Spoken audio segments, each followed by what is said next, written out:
We all know farming has changed. With new and ever-advancing technologies, American farming and ranching doesn't look like it used to. Across the country, in operations big and small, we're making choices that help keep agriculture sustainable for your grandchildren and ours. Our values are the same. We grow crops and raise livestock and poultry so you can raise families that are happy and healthy. And thanks to innovations in agriculture, we're feeding more people with fewer resources. With innovation come questions, and we're here with answers. So let's talk. From basic terminology so you can speak the same language and ask the right questions, to complex topics like environmental impact and GMOs. Food dialogues exist to provide answers to your questions about food, straight from the people who produce it. So get to know who we are, how we work, and why we love what we do.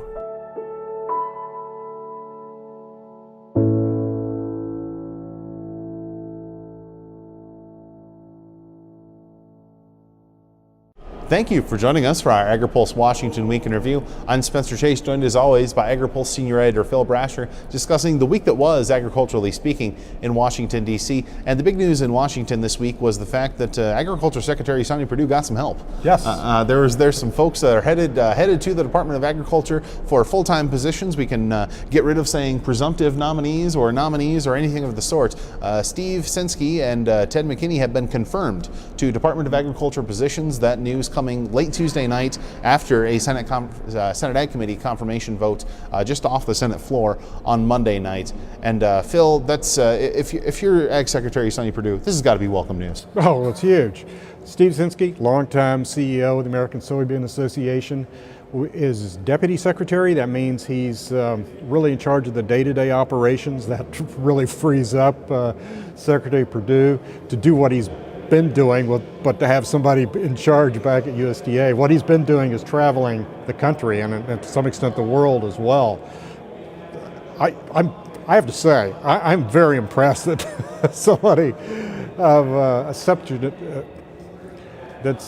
of Secretary Perdue's age can travel the way he does. I'm not sure I could keep up with him. Well, and on top of that, we also saw Ted McKinney confirmed as the Undersecretary for Trade. I imagine he'll take up quite a bit of traveling on his mantle, too. Yeah, he's promised to do it, and Secretary Perdue's made clear that that's what he expects of this new position, brand new position, Undersecretary of Trade and Foreign Agricultural Affairs. Basically, he'll oversee the Foreign Agricultural Service, which is spread literally all over the globe, and he's going to be have to be on the road continually. And also this week, today, as a matter of fact, as we record this on a Thursday afternoon, we saw some action from the Senate Agriculture Committee on some more nominees to have Department of Agriculture positions. That being a pair of Midwestern Ag Secretaries, Bill Northey from Iowa and Greg Ibaugh from Nebraska. And those hearings, as well as this could be said for Sinskey and McKinney as well, relatively non-controversial nominees kind of skated through their hearings, and one. I mean, I don't want to project too much. One would expect they're going to skate towards confirmation as well. Oh, I don't think there'll be any problem at all. The Senate's going to be in recess next week, and so the committee won't be able to act on them on these two nominations until the Senate returns. But they'll go very quickly. I'd expect possibly within a couple of days, just like we saw this past week, the action on Sinskey and McKinney. Yeah, Northey and Ibaugh, very popular with, I think, on both sides. It was, most of the questions were, it was a very brief confirmation hearing for Northey and Ibaugh. A lot of the questions directed at Northey about farm programs, about the Conservation Reserve Program, trying to get a support for increasing the cap on CRP. Several members of the committee, led by John Thune from South Dakota. Neither Northey nor Ibaugh were making any policy commitments, but they did say a number of things about Secretary Northey talked about wanting to address that he understood the need to address make sure the farm safety net and crop insurance work for all producers. Ibaugh, for his part, talked about organic program, making sure that worked, and He assured the Democrats that he understood the importance of local and regional food systems and would support growth of that sector as well. So we'll keep you posted on how those nominations are progressing as they need to work their way through the Senate Agriculture Committee, get a confirmation vote, and then head to the Senate floor and get another vote of affirmation there. So we'll be sure to keep you posted on that. But want to also talk about something that's going to have critical importance to the piece of legislation that will give these men their marching orders when they take their positions at the Department of Agriculture, and that being the Farm Bill. Didn't see a vote on anything directly related to the Farm Bill, but we did see a vote this week on something that's going to have critical importance to the Farm Bill and the money that they can have for it, that being the House budget. Right. Goes back, the House, the top priority for Congress right now is, I have to say, not the Farm Bill, but it's tax reform or tax cuts. And in order to do that, Republicans need to use what's called a budget reconciliation process. It means that they don't have to have 60 votes. They only need 51 to get through the Senate. But to get to that step, each chamber has to pass and agree on a budget resolution for fiscal 2018, the fiscal year that just started at the beginning of this month. Well, the House was under a lot of pressure from conservatives over there to use that budget resolution not only to pave the way for tax cuts, but also to cut into mandatory spending programs, and particularly social programs like food stamps, Supplemental Nutrition Assistance Program, which, as many of you know, is the largest single part by far of the Farm Bill. The House just today on Thursday passed its version of the budget resolution, which included a $10 billion cut in Farm Bill spending.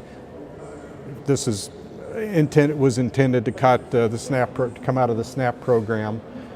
The Senate, meanwhile, is bringing out its version of the resolution, which requires no cuts in Farm Bill spending. The big news this week is that the chairman of the House Agriculture Committee, Mike Conaway, told us exclusively earlier in the week that he expects the final version of the budget that the House and Senate will agree to have no cuts in Farm Bill spending. Mm-hmm.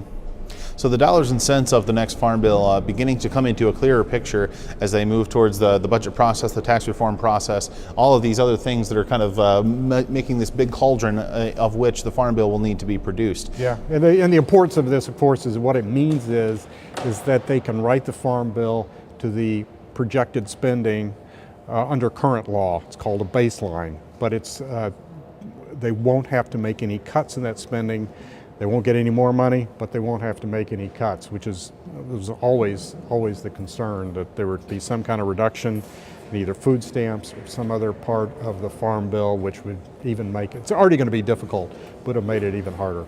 I want to wrap up this week talking about something that's been a top legislative priority for a number of groups, specifically relating to agriculture here in the recent months and years, really, and that being reform of the nation's immigration system, specifically as it relates to guest workers and agricultural workers. We saw some movement this week, perhaps saying it pretty strongly, but we did see movement this week on a piece of legislation from Bob Goodlatte, who formerly the chairman of the House Agriculture Committee, now chairs the House Judiciary Committee. And Phil, what should we expect to see? And really, can you just unpack for us this piece of legislation and what it means for agricultural groups? Well, what Chairman Goodlatte, chairman of the House Judiciary Committee, proposed was to create a whole new guest worker program. He was going to call it H2C as opposed to the current H2A program.